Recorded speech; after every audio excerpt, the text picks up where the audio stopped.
South Africa, officially the Republic of South Africa, is the southernmost country in Africa. It is bounded on the south by 2,798 kilometers of coastline of southern Africa stretching along the South Atlantic and Indian Oceans. On the north by the neighboring countries of Namibia, Botswana and Zimbabwe, and on the east by Mozambique and Swaziland, and surrounding the Kingdom of Lesotho. South Africa is the 25th largest country in the world by land area, and with close to 53 million people, is the world's 24th most populous nation. It is the southernmost country on the mainland of the Old World or the Eastern Hemisphere. South Africa is a multi-ethnic society encompassing a wide variety of cultures, languages, and religions. Its pluralistic makeup is reflected in the Constitution's recognition of 11 official languages, which is among the highest number of any country in the world. 2 of these languages are of European origin. Afrikaans developed from Dutch and serves as the first language of most white and colored South Africans. English reflects the legacy of British colonialism, and is commonly used in public and commercial life, though it is fourth-ranked as a spoken first language. The country is one of the few in Africa never to have had a coup d'état, and regular elections have been held for almost a century. But the vast majority of black South Africans were not enfranchised until 1994. During the 20th century, the black majority sought to recover its rights from the dominant white minority, with this struggle playing a large role in the country's recent history and politics. The National Party imposed apartheid in 1948, institutionalizing previous racial segregation. After a long and sometimes violent struggle by the African National Congress and other anti-apartheid activists both inside and outside the country, discriminatory laws began to be repealed or abolished from 1990 onwards.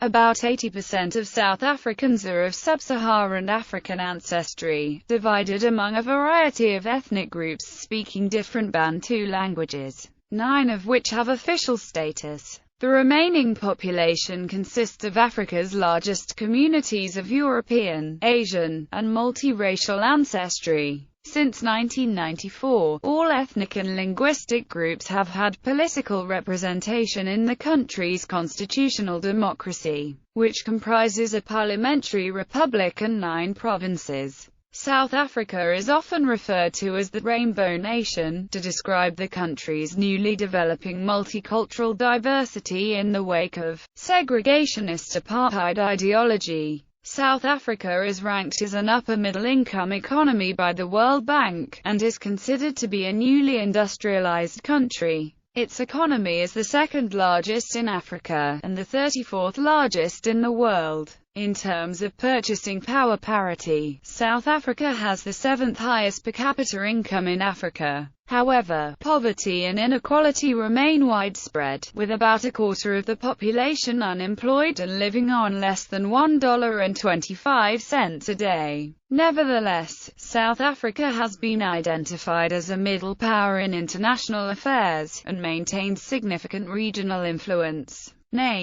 The name, South Africa, is derived from the country's geographic location at the southern tip of Africa. Upon formation, the country was named the Union of South Africa, reflecting its origin from the unification of 4 formerly separate British colonies. Since 1961, the long-form name has been the Republic of South Africa. In Dutch, the country was named Republiek van Zuid-Afrika, replaced in 1983 by the Afrikaans Republiek van Suid-Afrika. Since 1994, the Republic has had an official name in each of its 11 official languages. Mzansi, derived from the Xhosa noun Mzansi meaning south, is a colloquial name for South Africa. History. Prehistoric finds. South Africa contains some of the oldest archaeological and human fossil sites in the world. Extensive fossil remains have been recovered from a series of caves in Gauteng province.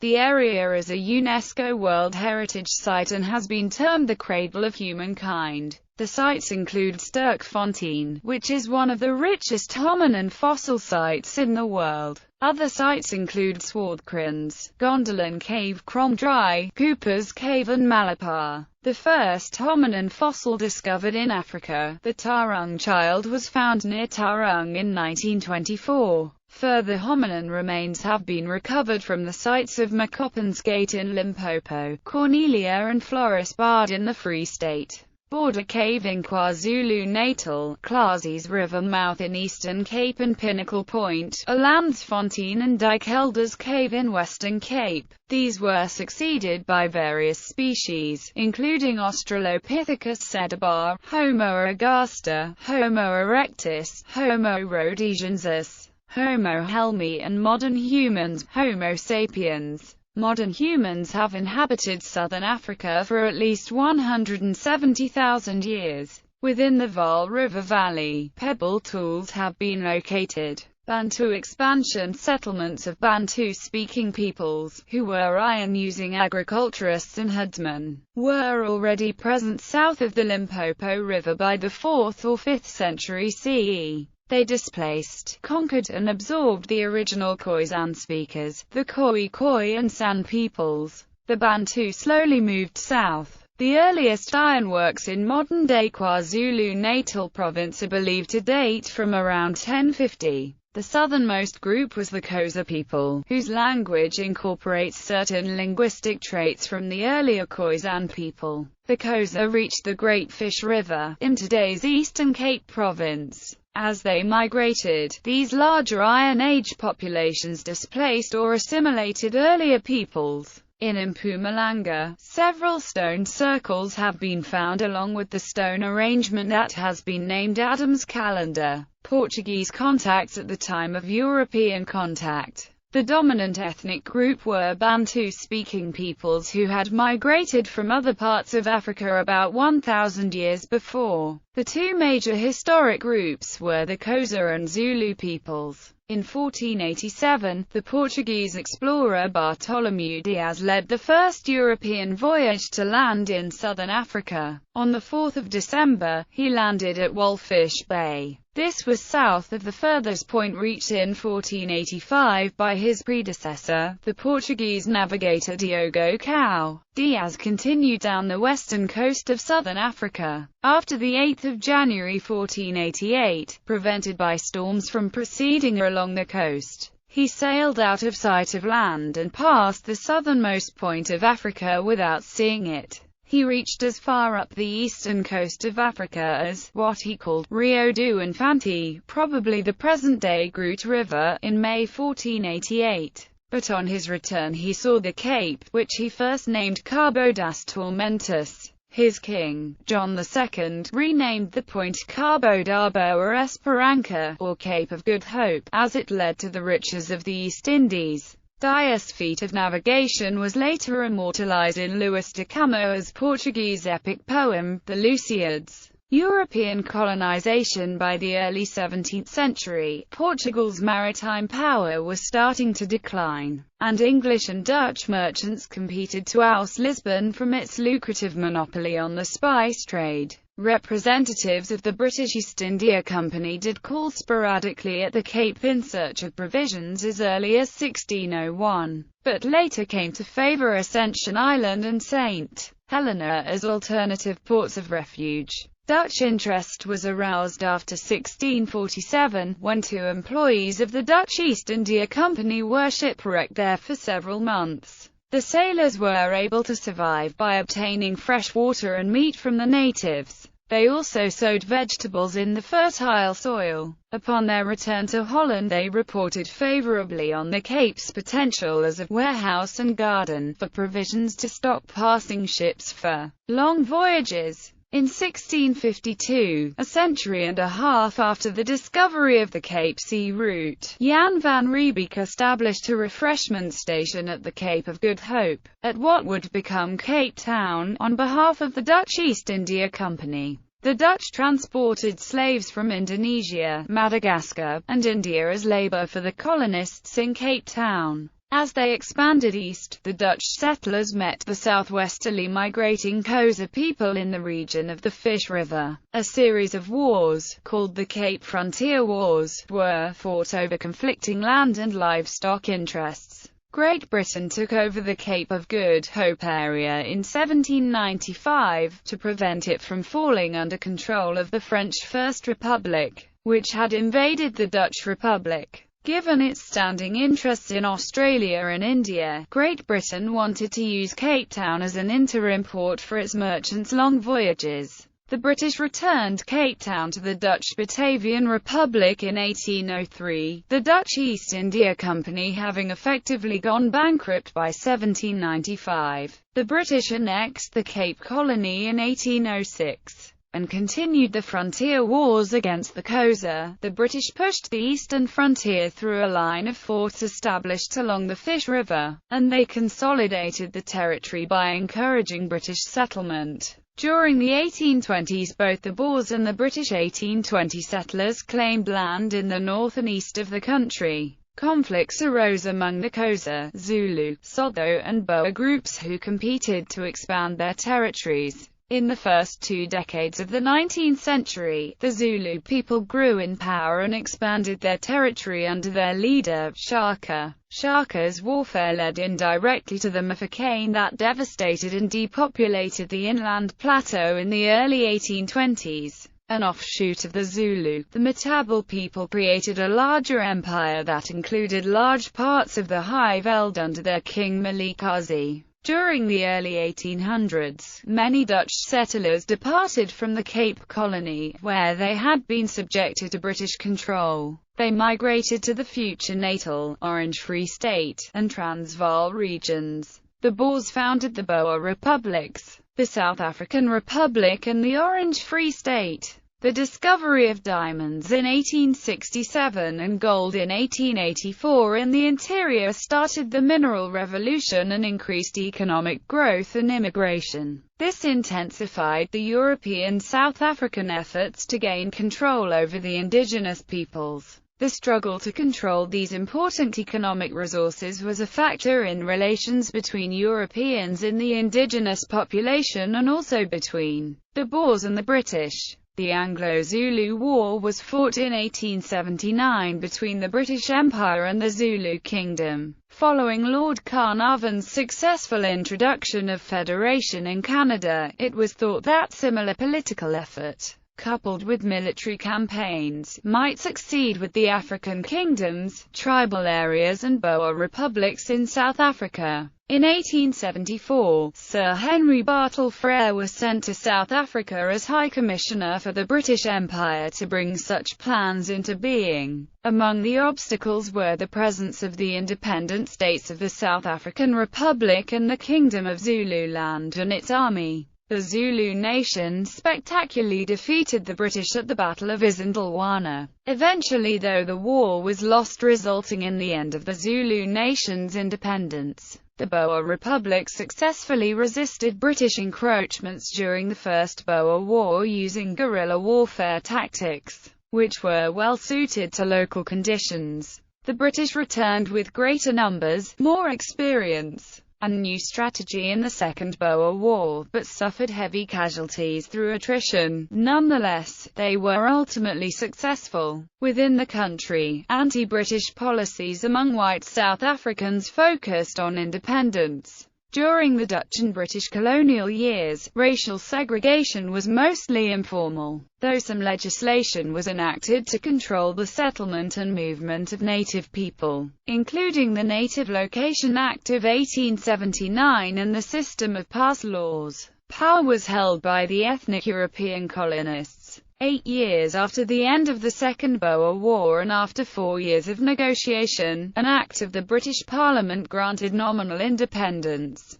while creating the Union of South Africa on 31 May 1910. The Union was a dominion that included the former territories of the Cape and Natal colonies, as well as the republics of Orange Free State and Transvaal. The Natives Land Act of 1913 severely restricted the ownership of land by blacks. At that stage, natives controlled only 7% of the country. The amount of land reserved for indigenous peoples was later marginally increased. In 1931 the Union was fully sovereign from the United Kingdom with the passage of the Statute of Westminster, which abolishes the last powers of the British government on the country. In 1934, the South African Party and National Party merged to form the United Party, seeking reconciliation between Afrikaners and English-speaking whites. In 1939 the party split over the entry of the Union into World War II as an ally of the United Kingdom, a move which the National Party followers strongly opposed. In 1948, the National Party was elected to power. It strengthened the racial segregation begun under Dutch and British colonial rule. The nationalist government classified all peoples into 3 races and developed rights and limitations for each. The white minority controlled a vastly larger black majority. The legally institutionalized segregation became known as apartheid.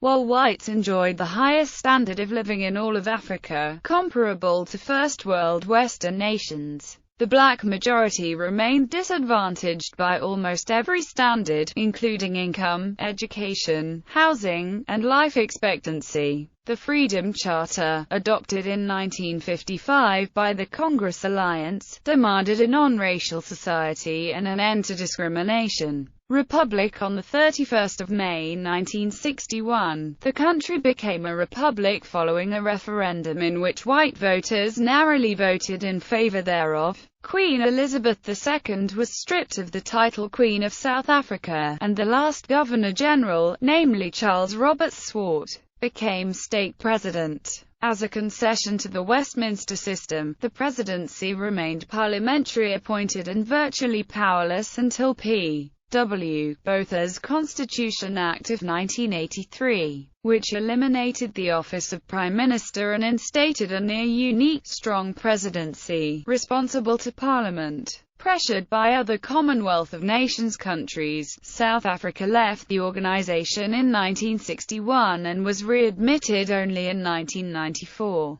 Despite opposition both within and outside the country, the government legislated for a continuation of apartheid. The security forces harshly oppressed resistance movements, and violence became widespread, with anti-apartheid activists using strikes, marches, protests, and sabotage by bombing and other means. The African National Congress was a major resistance movement. Apartheid became increasingly controversial, and some Western nations and institutions began to boycott business with South Africa because of its racial policies and suppression of civil rights. International sanctions, divestment of holdings by investors accompanied growing unrest and oppression within South Africa. In the late 1970s, South Africa initiated a program of nuclear weapons development. In the following decade, it produced 6 deliverable nuclear weapons.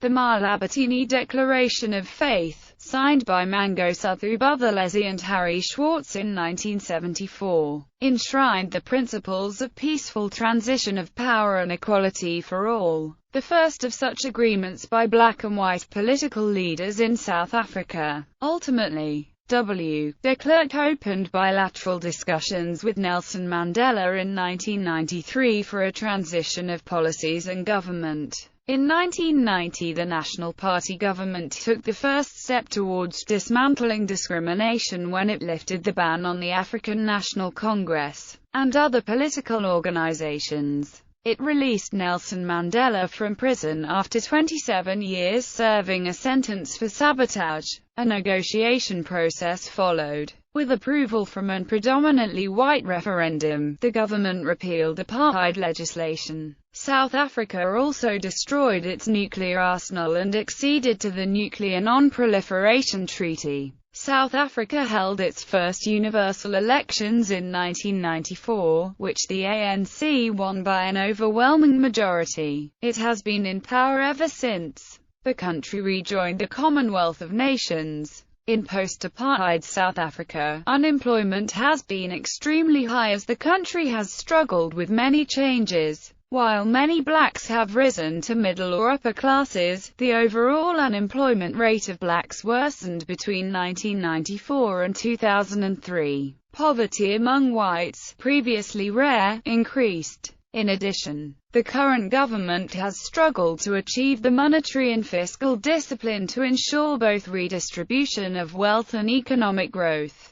Since the ANC-led government took power, the United Nations Human Development Index of South Africa has fallen, while it was steadily rising until the mid-1990s. Some may be attributed to the HIV/AIDS pandemic, and the failure of the government to take steps to address it in the early years. In May 2008, riots left over 60 people dead. The Center on Housing Rights and Evictions estimates over 100,000 people were driven from their homes. The targets were mainly migrants and refugees seeking asylum, but a third of the victims were South African citizens. In a 2006 survey, the South African Migration Project concluded that South Africans are more opposed to immigration than anywhere else in the world. The United Nations High Commissioner for Refugees in 2008 reported over 200,000 refugees applied for asylum in South Africa, almost 4 times as many as the year before. These people were mainly from Zimbabwe, though many also come from Burundi, Democratic Republic of the Congo, Rwanda, Eritrea, Ethiopia and Somalia.